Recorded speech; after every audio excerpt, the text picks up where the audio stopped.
Hello and welcome to another update video about Ethereum. Just want to cover it as well as Bitcoin is dropping. Also without much surprise, Ethereum is following here my forecast that we're going to come once more deeper into the target area in yellow. This area is spanning from 3,229 all the way up to 3,830. Now we did come into the target area a few times, first time here all the way down to 3,474. Did give you that price target area when we were up here, struggling to get through the first target area that we did hit. Then it seemed unlikely to go to 3.5K, but again we did. And since then we've been dropping impulsively here further down. Any move up was just corrective. I did mention that in the previous videos as well, that it didn't look impulsive at all. And so far we're dropping further. Came to the next target, the 0.618 fib level again. Again, without much surprise, found a reaction to it. Came briefly out of the target area and now dropping once more. I showed you that descending trend line here in the previous video and told you that as long as we don't break that, we continue to remain in a downtrend. Together with the Elliott Wave count, that all gave me the information that we're continuing to drop. And now what you can see here is I've added the white line, which is the 20-day moving average, and here in orange the 50-day moving average. We're below both of them and we are on our way down. You know, it is what has been forecasted, and I'll keep you updated should things change. But you can see here on the weekly that massive red candle. Then what have we talked about as well? You can see here that there is much more scope on the weekly RSI to drop as well. We've just crossed the 50 line to the downside, which probably accelerates the downtrend, unless we find support here now. But I think we have found now, we've broken it now, the 50 line, and this gives a lot of scope to the downside on the weekly. On the MACD as well, we had that bearish cross that I did mention here on the channel on the weekly.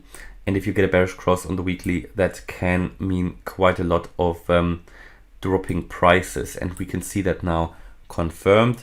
Generally, a word about the MACD. I found the MACD together with the RSI as two of the most relevant indicators for the crypto market, especially the MACD when you get a cross.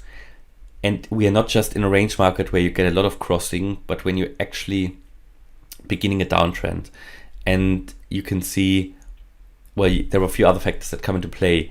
But then when you get a cross on the MACD, especially on the daily and the weekly, this is what's relevant. And on the RSI as well, daily and weekly, if you're getting overbought and oversold, this is quite relevant for the crypto market. It is. I found it really to be quite accurate and a good help in predicting where prices could be going. Now, what do we expect now? Do we expect the price to go up? No, I now expect the price to fall again further, at least to 3,229. This is the 0.786 fib level of this wave, starting down here on the 29th of September, going all the way up.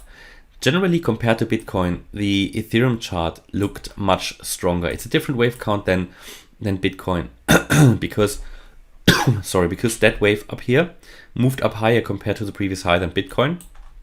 It is in my view, not an overshooting wave B. This is actually an uptrend. Yeah, it's a bit different than Bitcoin, that wave count here. We are here in a higher level uptrend for Ethereum.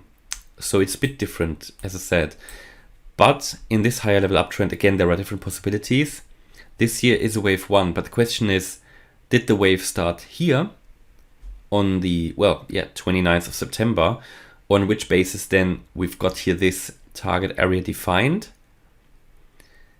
Or what I would lean towards to actually, and this is the alternative scenario that I've showed you a few times as well, but I've taken it off the chart, as long as we haven't maxed out this price target.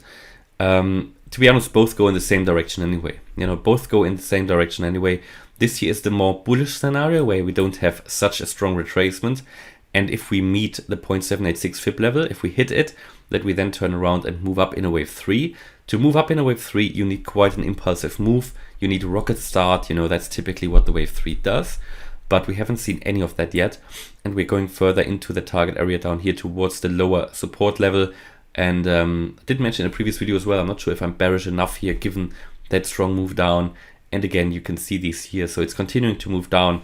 But if we get through 3,229, I'm gonna lean towards more the alternative scenario, which would assume that we start the wave count here.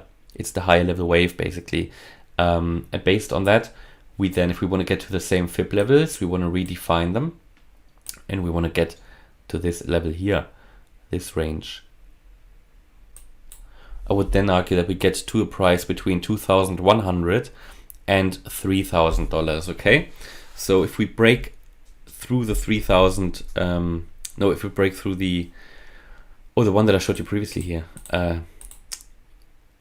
if we break here below 3,230, then I think this alternative scenario comes into play, and we just need to prepare for lower prices then. I think that's actually more likely now, given that Bitcoin is not doing its wave B to the upside and come then down. Bitcoin is coming down straight away, which will accelerate Ethereum's downtrend as well. What we can see here, if we go to the 4-hour chart, you can see that compared to Bitcoin, Ethereum has actually done a lower low. Bitcoin hasn't. Bitcoin is still above the support of the 4th of December. Ethereum isn't. Yeah, so that's even more bearish in my view, confirming the downtrend. And yeah, showing you the indicators. I think that's what Ethereum is doing. Hope you liked the update. If you did, please smash the like button and subscribe. Thanks a lot for watching. Bye bye.